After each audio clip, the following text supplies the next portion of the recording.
మొదటి రాజుల గ్రంథము 10వ అధ్యాయము. ఏటేటా సొలొమోనునకు వచ్చు బంగారము 1332 మనుగుల ఎత్తు. ఇదియు కాక గంధవర్గములు మొదలైనవి వర్తకుల యొద్ద నుండియు, అరబీ రాజుల యొద్ద నుండియు, దేశాధికారుల యొద్ద నుండియు అతనికి చాలా వచ్చుచుండెను.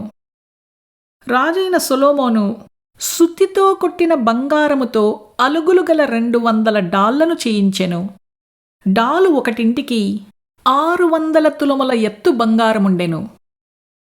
మరియు సుత్తితో కొట్టిన బంగారముతో అతడు 300 కేడెములను చేయించెను. కేడెము ఒకటింటికి 300 బంగారపు తులముల ఎత్తు బంగారముండెను. వీటిని రాజు లెబనోను అరణ్యపు మందిరమందుంచెను. మరియు రాజు దంతము చేత పెద్ద సింహాసనము చేయించి సువర్ణముతో దాని పొదిగించెను. ఈ సింహాసనమునకు 6 మెట్లుండెను. సింహాసనము మీది భాగపు వెనుక తట్టు గుండ్రముగా ఉండెను. ఆసనమునకు ఇరుపార్శ్వములయందు ఊతలుండెను. ఊతల దగ్గర 2 సింహములు నిలిచియుండెను. ఇరుప్రక్కల 6 మెట్ల మీద 12 సింహములు నిలిచియుండెను. అటువంటిది ఏ రాజ్యమందైనను చేయబడలేదు. మరియు రాజైన సొలొమోను పానపాత్రలు బంగారపువై ఉండెను. లెబనోను అరణ్యపు మందిరపు పాత్రలను బంగారపువే, వెండిది ఒకటియూ లేదు. సొలొమోను దినములలో వెండి ఎన్నికకు రాలేదు. సముద్రమందు హీరాము ఓడలతో కూడా తర్షీషు ఓడలను రాజునకు కలిగియుండెను. ఈ తర్షీషు ఓడలు 3 సంవత్సరములకు ఒకమారు బంగారమును, వెండిని, దంతమును, కోతులను, నెమలిపిట్టలను తీసుకుని వచ్చుచుండెను. ఈ ప్రకారము రాజైన సొలొమోను ధనము చేతను, జ్ఞానము చేతను భూపతులందరిలో అధికుడై ఉండెను. అతని హృదయమందు దేవుడు ఉంచిన జ్ఞానవాక్కులను వినుటకై లోకులందరూ అతని చూడగోరిరి.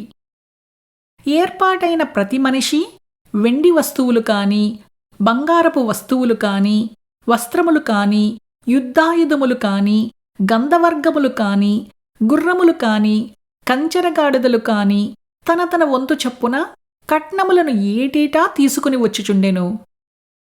మరియు సొలొమోను రథములను, రౌతులను సమకూర్చెను. అతడు 1400 రథములను, 12,000 రౌతులను కలవాడై ఉండెను. వీటిని అతడు రథములకై ఏర్పడిన పురములలోనూ యెరూషలేమునందు రాజునొద్దనూ ఉంచ నిర్ణయించెను. రాజు యెరూషలేములో వెండిని రాళ్లంత విస్తారముగా వాడుక చేసెను. దేవదారు రాణులను షెఫేలా ప్రదేశముననున్న మేడి చెట్ల వలె విస్తరింపచేసెను. సొలొమోనునకుండు గుర్రములు ఐగుప్తులో నుండి తేబడెను.